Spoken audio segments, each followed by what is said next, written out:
गुरुर्ब्रह्मा गुरुर्विष्णु गुरुर्देवो महेश्वरः गुरुः साक्षात् परब्रह्मा तस्मै श्रीगुरवे नमः। श्रीगुरुभ्यो नमः। श्री साईनाथाय नमः। जगद्गुरु श्री दत्तात्रेयाय नमः। ఓం శ్రీ సాయినాథాయ నమః. శ్రీ సాయి సచ్చరిత్రము 27వ అధ్యాయము. ప్రస్తావన. గ్రంథములను పవిత్రము చేసి కానుకగా ఇచ్చుట. శ్యామ విష్ణు సహస్రనామ పుస్తకము. గీతా రహస్యము. కాపర్తే దంపతులు. ప్రస్తావన. బాబా మత గ్రంథములను తమ స్వహస్తములతో స్పృశించి పవిత్రము చేసి వానిని తమ భక్తులకు పారాయణము కొరకు ప్రసాదించుట మొదలగున్నవి ఈ అధ్యాయములో చెప్పుకొందుము. మానవుడు సముద్రములో మునుగగనే అన్ని తీర్థములలోనూ పుణ్య నదులలోనూ స్నానము చేసిన పుణ్యము లభించును.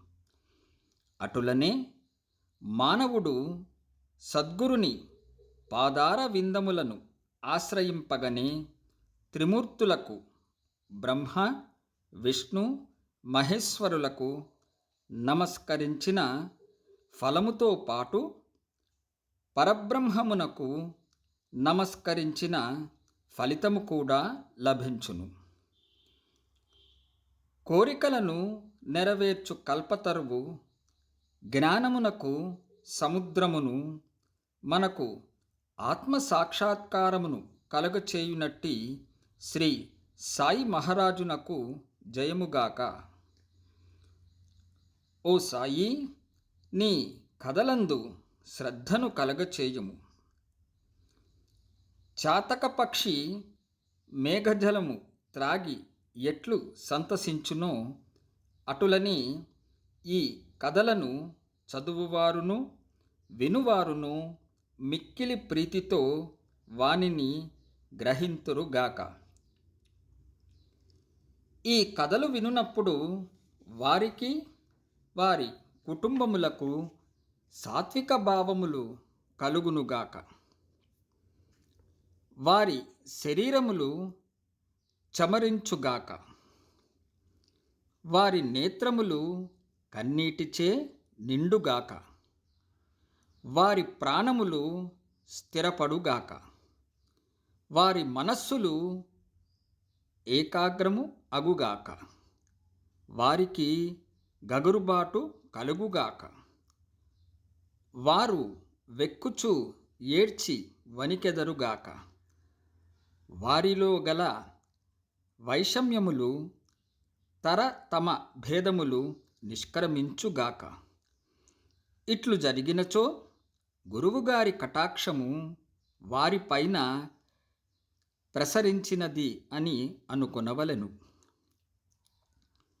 ఈ భావములు నీలో కలిగినప్పుడు గురువు మిక్కిలి సంతసించి ఆత్మసాక్షాత్కారమునకు దారి చూపును.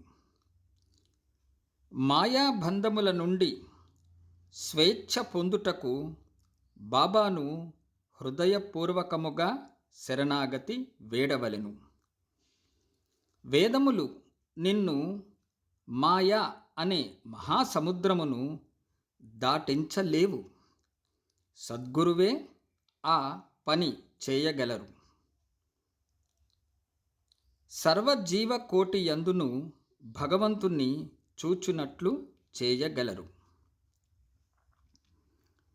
గ్రంథములను పవిత్రము చేసి కానుకగా ఇచ్చుట. ముందటి అధ్యాయములో బాబా బోధలు ఉనర్చు తీరులను చూచితిమి. అందులో ఇంకొక దానిని ఈ అధ్యాయములో చూచెదము. కొందరు భక్తులు మత గ్రంథములను పారాయణ చేయుటకు బాబా చేతికి ఇచ్చి, బాబా పవిత్రము చేసిన పిమ్మట వానిని పుచ్చుకొనెడివారు. అట్టి గ్రంథములు పారాయణము చేయునప్పుడు బాబా తమతో ఉన్నట్టులా భావించెడివారు. ఒకనాడు కాకా మహాజని ఏకనాథ భాగవతమును తీసుకొని షిరిడీకి వచ్చెను. శ్యామ ఆ పుస్తకమును చదువుటకై తీసుకొని మసీదుకు పోయెను. అచ్చట బాబా దానిని తీసుకొని చేతితో తాకి కొన్ని పుటలను త్రిప్పి శ్యామకు ఇచ్చి దానిని తన వద్ద ఉంచుకొమ్మనెను. అది కాకా పుస్తకమనియు అందుచే దానిని అతనికి ఇచ్చివేయవలెనని శ్యామ చెప్పెను. కానీ బాబా, దానిని నేను నీకు ఇచ్చితిని, దానిని జాగ్రత్తగా నీ వద్ద ఉంచుము, అది నీకు పనికి వచ్చును అని అనిరి. ఈ ప్రకారముగా బాబా అనేక పుస్తకములు శ్యామ వద్ద ఉంచెను. కొన్ని దినముల పిమ్మట కాకా మహాజని తిరిగి భాగవతమును తెచ్చి బాబాకు ఇచ్చెను. బాబా దానిని తాకి ప్రసాదముగా మహాజనికే ఇచ్చి దానిని భద్రపరచు అనెను. అది అతనికి మేలు చేయును అనిరి. కాక సాష్టాంగ నమస్కారముతో స్వీకరించెను. శ్యామ విష్ణు సహస్రనామ పుస్తకము. శ్యామ బాబాకు మిక్కిలి ప్రియభక్తుడు. బాబా అతనికి మేలు చేయ నిశ్చయించి విష్ణు సహస్రనామమును ప్రసాదముగా ఇచ్చును. దానిని ఈ క్రింద విధముగా జరిపెను. ఒకప్పుడు ఒక రామదాసి, సమర్థ రామదాస భక్తుడు షిరిడీకి వచ్చెను.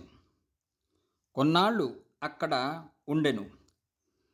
ప్రతిరోజు ఉదయమే లేచి ముఖము కడుక్కొని స్నానము చేసి పట్టుబట్టలు ధరించి విభూతి పూసుకుని విష్ణు సహస్రనామమును, ఆధ్యాత్మ రామాయణమును శ్రద్ధతో పారాయణము చేయుచుండెను. అతడు ఈ గ్రంథములను అనేకసార్లు పారాయణము చేసెను. కొన్ని దినముల పిమ్మట బాబా శ్యామకు మేలు చేయ నిశ్చయించి విష్ణు సహస్రనామ పారాయణము చేయింపదలచెను.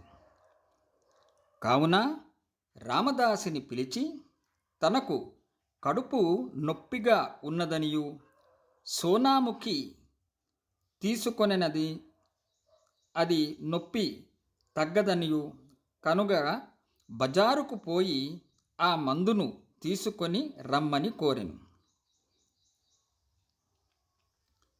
పారాయణము ఆపి రామదాసి బజారుకు పోయెను.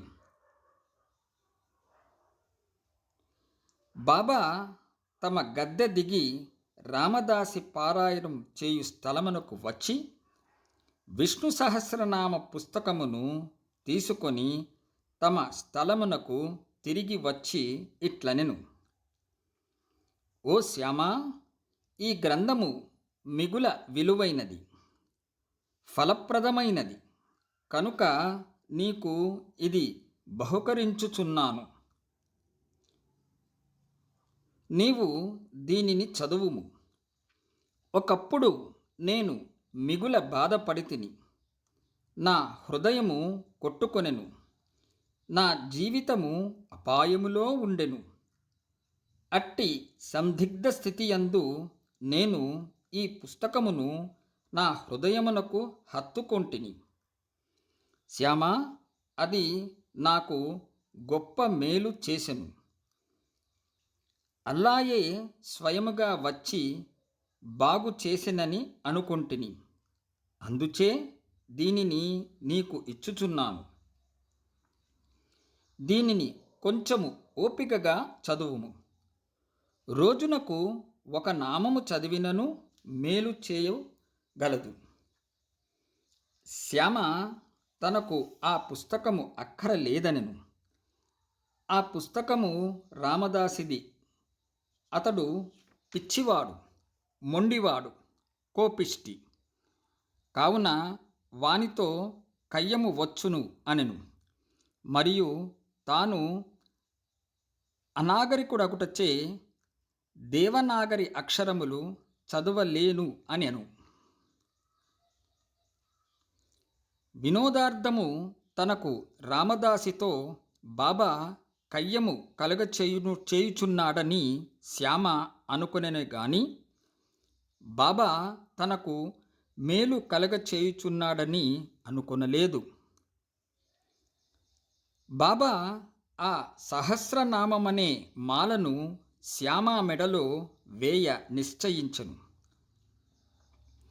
అతడు అనాగరికుడు అయినప్పటికీ బాబాకు ముఖ్యభక్తుడు. బాబా ఈ ప్రకారము అతనిని ప్రపంచ బాధల నుండి తప్పించగోరెను. భగవన్నామ ఫలితం అందరికీ విషదమే. సకల పాపముల నుండి, దురాలోచనముల నుండి, చావు పుట్టుకల నుండి అది మనలను తప్పించును. దీనికంటే సులభమైన సాధన ఇంకొకటి లేదు. అది మనస్సును పావనం చేయుటలో మిక్కిలి సమర్థవంతమైనది. దానికి ఎట్టి తంతు కూడా అవసరము లేదు. దానికి నియమము ఏమీయూ లేవు. అది మిగుల సులభమైనది, ఫలప్రదమైనది. శ్యామకు ఇష్టము లేనప్పటికీ వానిచే దానిని అభ్యసింపచేయవలెనని బాబాకు దయ కలిగెను. కనుక దానిని బాబా వానిపై బలవంతముగా రుద్దెను. ఆ ప్రకారముగానే చాలా కాలం క్రిందట ఏకనాథ్ మహారాజు బలవంతముగా విష్ణు సహస్రనామము ఒక బీద బ్రాహ్మణునిచే పారాయణము చేయించి వానిని రక్షించెను. విష్ణు సహస్రనామ పారాయణము చిత్తశుద్ధికి ఒక విశాలమైన చక్కటి మార్గము. కాన దానిని బాబా శ్యామకు బలవంతముగా ఇచ్చెను. రామదాసి త్వరలో సోనాముఖి తెచ్చెను. అన్నా చించనీకర్ అక్కడనే ఉండెను. నారదుని వలె నటించి జరిగినదంతయు వానికి చెప్పెను. రామదాసి వెంటనే కోపముతో మండిపడెను. కోపముతో శ్యామపై పడి శ్యామాయే కడుపు నొప్పి సాకుతో బాబా తనను బజారునకు పంపునట్లు చేసి ఈ లోపల పుస్తకమును తీసుకొనెను అని అనెను. శ్యామను తిట్టుట ఆరంభించెను. పుస్తకము ఇయ్యనిచో తల పగలకొట్టదనని అనెను. శ్యామ నెమ్మదిగా జవాబిచ్చెను. కానీ ప్రయోజనము లేకుండెను. అప్పుడు దయతో బాబా రామదాసితో ఇట్లు పలికెను. ఓ రామదాసి, ఏమి సమాచారము? ఎందులకు చికాకు పడుచున్నావు? శ్యామ మనవాడు కాడా? అనవసరముగా వానిని ఏల తిట్టెదవు? ఎందుకు జగడము ఆడుచున్నావు? నెమ్మదిగా ప్రేమతో మాట్లాడలేవా? ఈ పవిత్రమైన గ్రంథములను నిత్యము పారాయణము చేయుచుంటివి గాని ఇంకను నీ మనస్సు పవిత్రముగాను అస్వాధీనముగాను ఉన్నట్లున్నది. నీ వెట్టి రామదాసివయ్యా. సమస్త విషయములందు నీవు నిర్మలుడవై ఉండవలెను. నీవు ఆ పుస్తకమును అంతగా అభిలాషించుట వింతగా ఉన్నది. నిజమైన రామదాసికి మమత కాక సమత ఉండవలెను. ఒక పుస్తకము కొరకు శ్యామతో పోరాడుచున్నావా? వెళ్ళు, నీ స్థలములో కూర్చొనుము. ధనమిచ్చిన పుస్తకములు అనేకములు వచ్చును, కానీ మనుష్యులు రారు. బాగా ఆలోచించుము, తెలివిగా ప్రవర్తింపుము. నీ పుస్తకము విలువ ఎంత? శ్యామకు దానితో ఎట్టి సంబంధము లేదు. నేనే దానిని తీసుకొని వానికి ఇచ్చి తిని. నీకిది కంఠపాఠముగా వచ్చును కదా. కావున శ్యామ దానిని చదివి మేలు పొందవలెనని అనుకుంటుని, అందుచే దానిని అతనికి ఇచ్చి తిని. బాబా పలుకులు ఎంత మధురముగా, మెత్తగా, కోమలముగా, అమృత తుల్యముగా ఉన్నవి. వాని ప్రభావము విచిత్రమైనది. రామదాసి శాంతించెను. దానికి బదులు పంచరత్న గీత అను గ్రంథమును శ్యామ వద్ద తీసుకొనదని అనెను. శ్యామ మిక్కిలి సంతసించెను. ఒక్కటేలా 10 పుస్తకములు ఇచ్చెదను అని అనెను. బాబా ఈ విధముగా వారి తగవును తీర్చెను. ఇందులో ఆలోచించవలసిన విషయం ఏమనా, రామదాసి పంచరత్న గీత ఏల కోరెను? అతడు లోనున్న భగవంతుణ్ణి తెలుసుకొనుటకు ఎన్నడూ యత్నించి ఉండలేదు. ప్రతినిత్యము మతగ్రంథములను మసీదులో బాబా ముందర పారాయణము చేయువాడు. శ్యామతో బాబా ఎదుట ఎలా జగడమాడెను? మనము ఎవరిని నిందించవలెనో, ఎవరిని తప్పు పట్టవలెనో పోల్చుకొనలేము.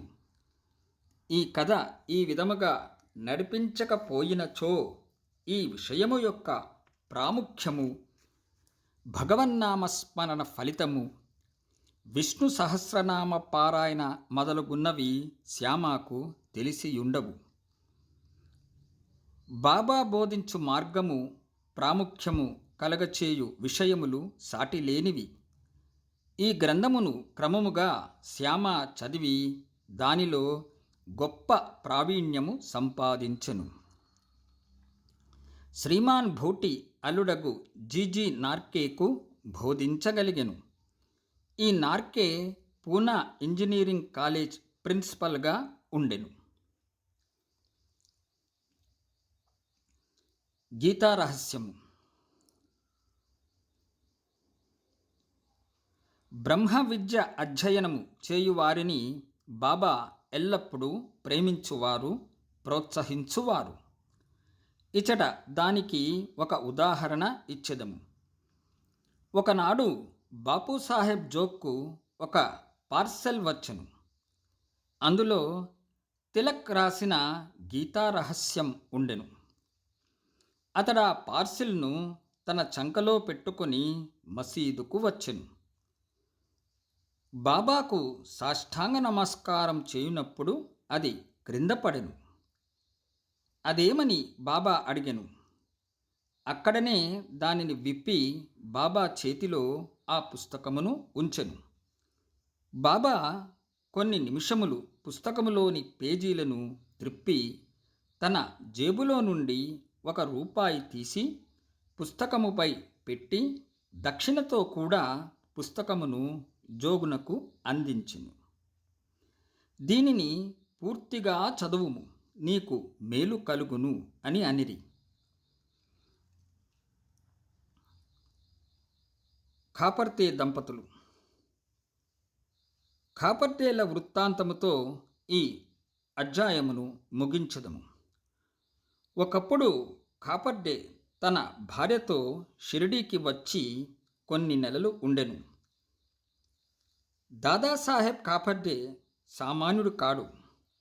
అమరావతిలో మిక్కిలి ప్రసిద్ధికెక్కిన ప్లీడరు, మిక్కిలి ధనవంతుడు, ఢిల్లీ కౌన్సిల్లో సభ్యుడు, మిక్కిలి తెలివైనవాడు, గొప్ప వక్త. కానీ బాబా ముందర ఎప్పుడూ నోరు తెరవలేదు. అనేక మంది భక్తులు పలుమార్లు బాబాతో మాట్లాడిరి, వాదించిరి.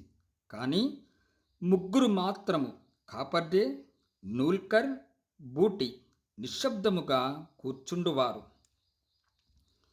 వారు వినయ విధేయత నమ్రతలున్న ప్రముఖులు. పంచదశిని ఇతరులకు బోధించగలిగిన కాపర్దే బాబా ముందర మసీదులో కూర్చున్నప్పుడు నోరెత్తి మాట్లాడువాడు కాడు. నిజముగా మానవుడు ఎంత చదివినవాడైనను, వేద పారాయణము చేసినవాడైనను బ్రహ్మజ్ఞాని ముందర వెలవెలపోవును. పుస్తక జ్ఞానము బ్రహ్మజ్ఞానము ముందు రాణించదు. దాదాసాహెబ్ కాపర్దే 4 మాసములు ఉండెను. కానీ అతని భార్య 7 మాసములు ఉండెను. ఇద్దరును షిరిడిలో ఉండుటచే సంతసించిరి. కాపర్దే గారి భార్య బాబాయందు భక్తి శ్రద్ధలు కలిగి ఉండెడిది. ఆమె బాబాను మిగుల ప్రేమించుచుండెను.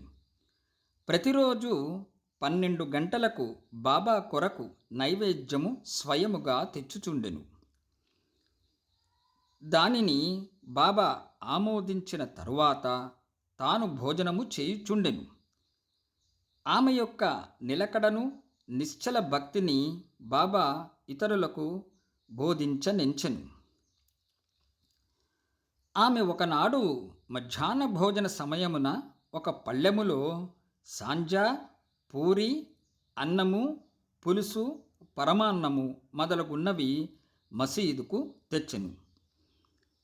గంటల కొలది ఊరకనే ఉండు బాబా ఆనాడు వెంటనే లేచి భోజన స్థలములో కూర్చుండి ఆమె తెచ్చిన పళ్ళెముపై ఆకు తీసి త్వరగా తినుట ఆరంభించెను. శ్యామ ఇట్లడిగెను, ఎందుకీ పక్షపాతము? ఇతరుల పల్లెములను నెట్టివేచెదవు, వాని వైపు చూడనైనా చూడవు. కానీ దీనిని నీ దగ్గర కీడ్చుకొని తినుచున్నావు. ఈమె తెచ్చిన భోజనము ఎందుకు అంత రుచికరము? ఇది మాకు సమస్యగా ఉన్నది. బాబా ఇట్లు బోధించెను, ఈ భోజనము యథార్థముగా మిక్కిలి అమూల్యమైనది. గత జన్మలో ఈమె ఒక వర్తకుని ఆవు. అది బాగా పాలిచ్చుచుండెను. అచ్చటి నుండి నిష్క్రమించి ఒక తోటమాలి ఇంటిలో జన్మించెను. తదుపరి ఒక క్షత్రియుని ఇంటిలో జన్మించి ఒక వర్తకుని వివాహము ఆడెను. తరువాత ఒక బ్రాహ్మణుని కుటుంబములో జన్మించెను. చాలా కాలము పిమ్మట ఆమెను నేను చూచితిని. కావున ఆమె పళ్ళెము నుండి ఇంకను కొన్ని ప్రేమయుతమగు ముద్దలను తీసుకొననిండు. ఇట్లనుచు బాబా ఆమె పళ్ళెమును ఖాళీ చేసెను. నోరు చేతులు కడుక్కొని త్రేన్పులు తీయుచు తిరిగి తన గద్దెపై కూర్చుండెను. అప్పుడు ఆమె బాబాకు నమస్కరించెను. బాబా కాళ్లను పిసుకుచుండెను. బాబా ఆమెతో మాట్లాడదొడ